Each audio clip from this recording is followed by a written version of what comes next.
siasa za maji zimeisha. Si kila wakati mnadanganya wananchi, mara huu maji hajakuja, mara huu.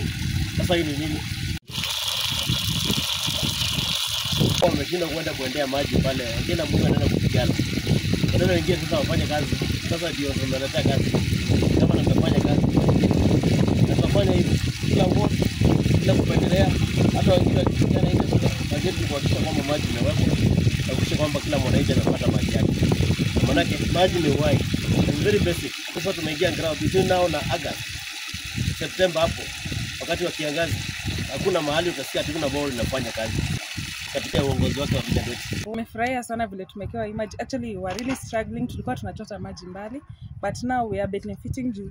At least for once this mimea of ours will benefit, tutanyunyiza hizi mimea na we are going to help people from around juu. Ilikuwa na pump then ikata, but now since the governor has done something for us, we are good. Jacinda Nduko Musyoka, mwalimu wa Kalimakadhei Preschool. Tuko na furaha siku ya leo kwa sababu gavana ameingia kwetu chumbi na ameloji maji ya Kalimakadhei. Tuko na furaha sana kwa sababu maji itafika shuleni kwetu, sababu ametuletea mchele na maharagwe. Kwa hivyo kutoka leo hatutakuwa tena na shida ya maji. Milioni 2 bili ya nini? Ya stima. Na sasa hivi mmeona nimeweka sola. Yes. Kwa sababu sitaki maneno ya bili ya nini? Ya stima. Ya stima. Wanga kukaa kibaki hatutaki domodomo.